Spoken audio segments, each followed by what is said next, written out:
Hola amigos de YouTube, qué gusto saludarlos nuevamente. Estamos en el canal Tácticos y Estrategas. Juan Cruz Sánchez de Laico y quien les habla, el maestro internacional Alejo de Dovitis, desde Buenos Aires, Argentina. Siempre contentos de estar con ustedes. Y en este caso vamos a ver una especie de celada, porque no sé si se puede llamar estrictamente celada, pero una trampa de apertura que en realidad no se genera en un sacrificio previo o en una jugada engañosa, sino en un error de un jugador muy famoso, pero que creo que es muy importante tenerlo presente. Y si ustedes recuerdan, en nuestra galería de celadas tenemos la gran victoria de Bobby Fischer sobre Samuel Reshevsky con el sacrificio de alfil en la casilla F7, y esto es algo que se va a dar en la partida Hallhausen-Tarrasch, partida de Alemania del fines del siglo XIX. Y lo importante de todo esto es que ya Tarrasch cayó en ese tipo de redes, ¿no? Entonces, creo que es bueno refrescar el tema, y en todo caso, para los que quieran estudiar y profundizar sus conocimientos, después de ver este video no estaría mal que le hagan un repaso a Fischer Spassky buscándola en la galería de celadas, ¿no? Porque se va a dar el tema parecido en otra posición. Justamente para aprender ajedrez, muchas veces yo tengo que ver un determinado tema, pero en distintas posiciones, porque no me sirve verlo en la misma. Porque si es la misma situación, es obvio que sería la misma receta, pero para ver cómo se puede aplicar en situaciones análogas. Justamente el ajedrecista tiene que aprender a hacer analogías para ver si puede aplicar un sacrificio que de pronto estudió en la defensa siciliana en la apertura italiana, por decir algo, ¿no? Entonces, cuando uno estudia ejemplos de diversa especie, de distintas aperturas, es ahí donde realmente consolida el conocimiento sobre una maniobra, un sacrificio, cómo jugar un final. Entonces, con esta celada queremos apuntar un poco a eso. Holzhausen jugó de 4, Tarrasch respondió de 5. Tarrasch era un gran jugador, fue aspirante al título mundial, perdió con Lasker, y era un jugador recontra clásico, ¿no? Jugaba todas aperturas peleando el centro con negras, y es más, una de sus grandes disputas con Lasker era que lo consideraba Lasker un jugador inferior, porque Lasker no era tan clásico para jugar, ¿no? Entonces, bueno, ahí había una pica muy grande entre los dos grandes jugadores alemanes. Caballo F3, caballo C6, alfil C4, la famosa apertura italiana, donde el alfil apunta al peón más famoso del ajedrez, el peón de Aquiles, ¿no? Como F2 de las blancas. Son los peones más débiles al empezar la partida, porque como bien dicen los libros, son los únicos peones que solamente están defendidos por el rey, por lo menos hasta que haga el enroque. Entonces, el negro elige alfil E7. En esta posición hay otras dos jugadas muy interesantes que son la italiana clásica con alfil C5 y lo que le llaman la defensa de los dos caballos con caballo F6, aunque en esta variante hay que aprender bien la línea de caballo G5, D5, que se arman líos y se llama el ataque fegatelo. Alfil E7, pese a que en esta partida al negro le va a ir mal, no nos engañemos. Porque cuando uno ve una partida y se ganó el blanco, dice, bueno, esto con negras no lo puedo jugar. Momento. Analicemos la partida y después vemos si está bien o está mal. Yo creo que es una muy buena variante, esta que le llaman la defensa húngara, para quienes tienen mucho miedo a la jugada caballo G5 en consonancia con el alfil F7.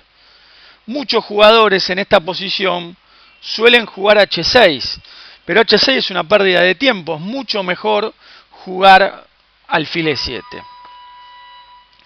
Holzhausen acá jugó de 4, que es la jugada más potente, y acá tenemos dos caminos. El elegido por Tarrasch, que ahora vamos a ver que es peón por peón, y otro camino interesante es D6, ya que si D por E5, D por E5, no tengo problemas en F7, porque la dama está hiper defendida por el alfil y por el caballo. O sea que no hay trucos tácticos a la vista. O sea, el blanco puede jugar alfil por F7, pero pierde un alfil, pero no consigue nada a cambio. Entonces, D6 es una opción muy atendible. Y no hay que tener miedo a cambiar damas porque al ajedrez hay que aprender a jugar con y sin damas. El negro jugó por D4 y acá el blanco tiene un gambito interesante. El blanco jugó caballo por D4 que en realidad, perdón, primero jugó enroque y después caballo por D4 que está perfecto. Pero el gambito interesante es C3 y si el negro osara comer, dama D5 amenazando un mate en F7 que, mamita, ¿no? Da mucho miedo. Acá el negro tendría única caballo H6, le jugarían alfil por H6, acá no me puedo tentar en jugar C por B2 y coronar porque me están dando mate, y acá el negro juega enroque. Y esta posición es bueno que la conozcan, porque en general uno dice, bueno, le comí un caballo, vuelvo con el alfil, defiendo el peón de B2 y me quedo con pieza de más.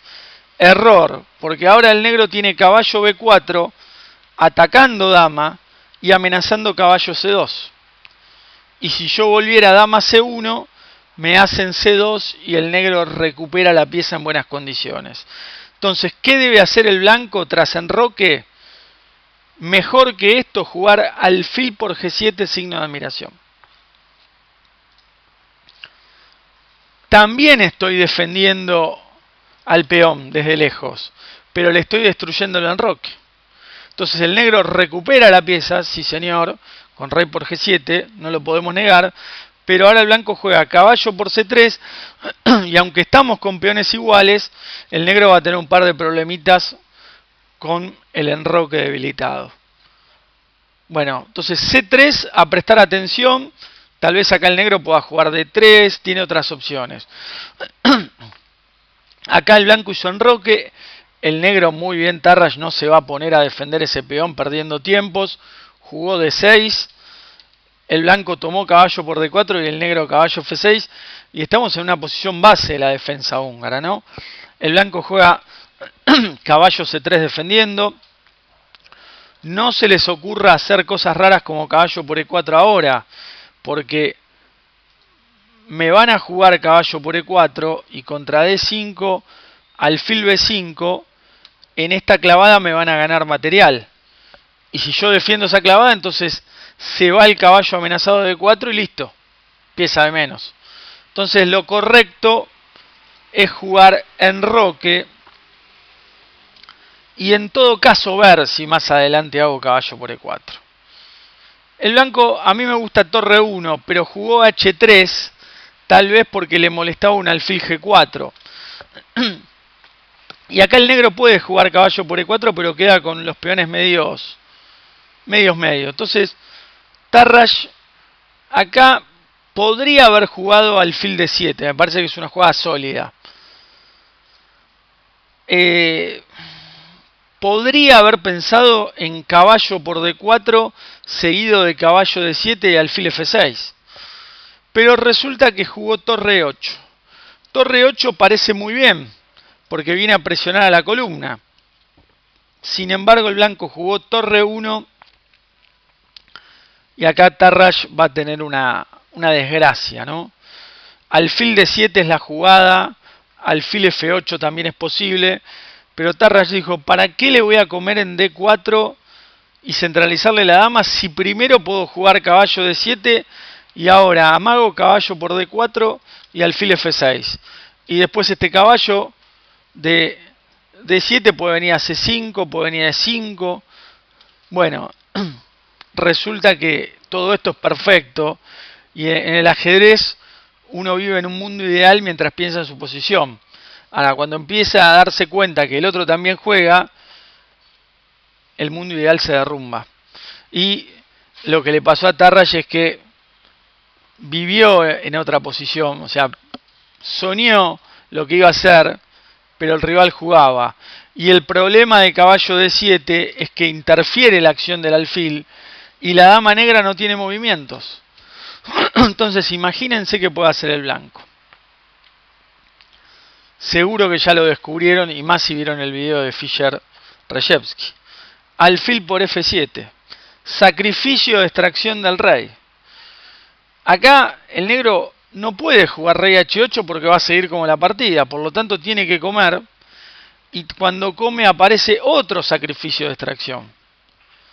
Y en esta posición, como que Tarrasch se resignó y prefirió que le dieran mate a seguir sufriendo. Lo que quizás le quedaba era volver con su rey o jugar caballo f8 y entregar la dama por 2 piezas, pero en una situación realmente perdida. Tras rey por e6, y fíjense, si hubiera estado el alfil, el rey no tendría que haber salido hasta ahí.